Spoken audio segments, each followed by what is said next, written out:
Hello, welcome back to my channel. ഇന്ന് നമ്മൾ തയ്യാറാക്കാൻ പോകുന്നത് ഒരു പ്രത്യേകതരം പുട്ട, സേമിയ കൊണ്ടുള്ള പുട്ട്. ഞാൻ വറുത്ത സേമിയ എടുത്ത് ഏതായാലും മതി. അത് സേമിയ നമ്മൾ ഒരു കപ്പ് സേമിയ എടുത്തു. 2-3 കപ്പ് വെള്ളം നമുക്കതിനകത്തോട്ട് ഒഴിക്കണം.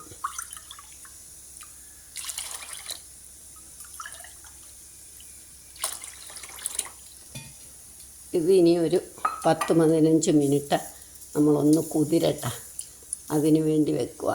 വറക്കാത്ത സേമിയാണെങ്കിൽ അത്രയും കുതിരണം എന്നില്ല. ഇനി നമുക്ക് കുറച്ച് ഉപ്പിട്ട് വെക്കാം, പിന്നെ പോരാമെങ്കിൽ വേറെ പിന്നീട് ഇടാം. ഇത് നമുക്കതവിടെ ഇരിക്കട്ടെ. ഇത് നന്നായിട്ട് കുതിർന്നു. അധികമുള്ള വെള്ളം നമ്മളങ്ങ് ഊറ്റി കളഞ്ഞാൽ മതി. അതല്ലെങ്കിൽ കുറച്ച് വെള്ളം ഒഴിച്ചാൽ അത് അധികം വരാതിരിക്കും. അത്രയേ ഉള്ളൂ.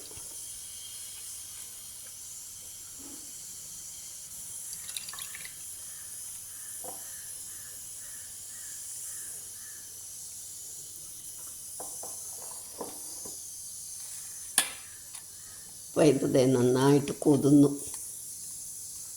ഉപ്പുണ്ടോയെന്ന് നമ്മൾ നോക്കണം. ഇല്ലെങ്കിൽ നമുക്ക് ഉപ്പിടണം. ഉപ്പുണ്ട്, ഇനി ഉപ്പിടണ്ട.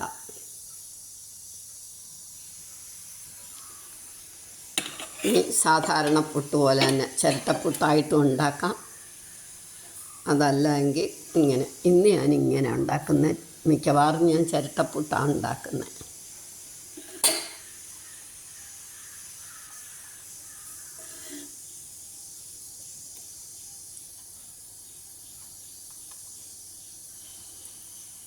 തേങ്ങ ഇടയ്ക്കിടയ്ക്ക് ഇടാം, അത് കൂടുതൽ സ്വാദാണല്ലോ. അതുകൊണ്ട്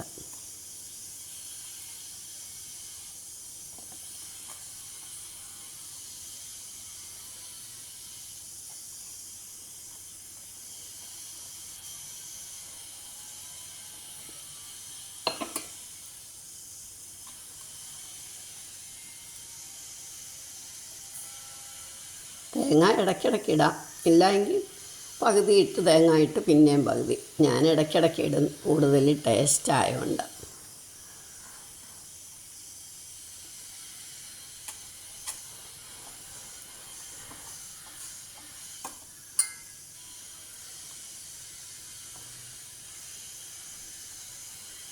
നമുക്കൊരു വെറൈറ്റിയും ആകും.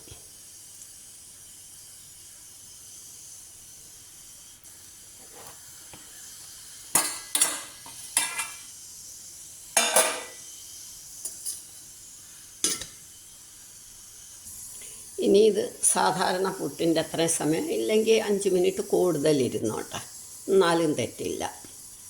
അത് കഴിയുമ്പോൾ നമുക്ക് എടുക്കാം. ഇപ്പം ഇതിൽ പുക പോയി തുടങ്ങി. ഇനി നമുക്കിതെടുക്കാം.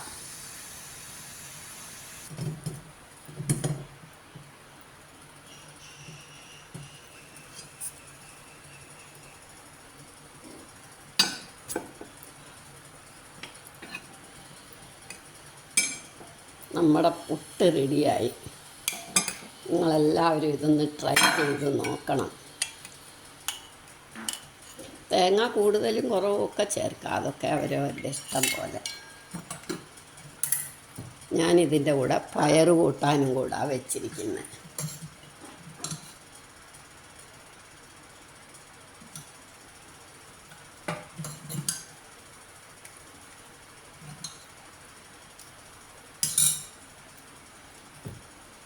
പയറ് കൂട്ടാൻ ഞാൻ ഇതിന് മുമ്പിലത്തെ വീഡിയോയിൽ ഇട്ടിട്ടുണ്ട്, നേരത്തെ ഉള്ള.